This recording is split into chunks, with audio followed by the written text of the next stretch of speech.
যাদবপুর কাণ্ডের প্রতিবাদে ফের পথে নামে বিশ্ববিদ্যালয়ের পড়ুয়ারা। শুক্রবার বিকেল 4টে নাগাদ শুরু হয় মিছিল। যাদবপুর বিশ্ববিদ্যালয়ের ক্যাম্পাস থেকে মিছিল শুরু হয়। মিছিলে হাঁটে বাম অতিবাম ছাত্র সংগঠনের সদস্যরা।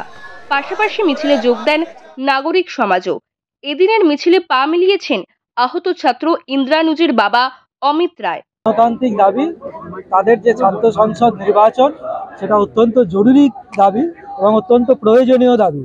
আমি আশা করব কর্তৃপক্ষ তারা আলাপ আলোচনার জায়গাকে উন্মুক্ত করুন, যে ছাত্র সংসদ নির্বাচন বা আরও যে দাবি দেওয়া আছে শিক্ষার সঙ্গে জড়িত, সেই দাবি দেওয়াগুলো আলাপ আলোচনার মাধ্যমে সমাধান করুন। পড়ুয়াদের বিরুদ্ধে হওয়া পুলিশি অভিযোগ প্রত্যাহারের দাবি ওঠে আজকের মিছিল থেকে।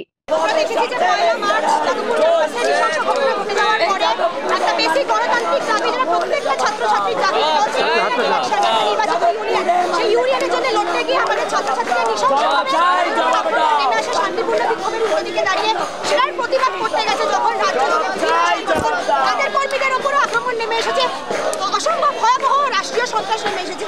আমরা সেটা বিরোধিতা করে আমাদের চলমান আন্দোলনের বার্তা আরো জনমানুষের কাছে এগিয়ে নেওয়ার জন্য, আমাদের 5 দফা দাবি পরিপূর্ণ করবার জন্য আজকে মিছিলে আসছি।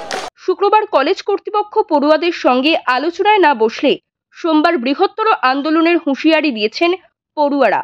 আজকের নাগরিক মিছিল দিয়ে যতগুলো মিথ্যে মামলা আছে সহ সাহিল যাকে আটকে রাখা হয়েছে, অনৈতিকভাবে আটকে রাখা হয়েছে, তার ইমিডিয়েট রিলিজের আমরা দাবি করছি। আমরা এটারও দাবি করছি যে শিক্ষামন্ত্রীর এগেনস্টে অ্যাকশান হোক। যে খুনের প্রচেষ্টা সে করেছে, এইটা একটা লজ্জাজনক ব্যাপার। সে যে জায়গায় সে একটা কোটানকোট পাবলিক রিপ্রেজেন্টেটিভ, সেইখান থেকে এই ধরনের ঘটনা যখন এতগুলো বাচ্চা ছেলেমেয়ের নামে মিথ্যে মামলা দেওয়া হয়েছে, এদিকে উল্টো দিকের কোনো কেস নেওয়া হয়নি, সেটা হাইকোর্টই মানুষের কাছে স্পষ্ট করে দিয়েছে, আমাদের আলাদা করে বলতে হয়নি। গত শনিবার যাদবপুরে শিক্ষামন্ত্রী ব্রাত্য বসুর গাড়ি ঘিরে বিক্ষোভ দেখান একদল পড়ুয়া। হামলা হয় মন্ত্রীর গাড়িতে।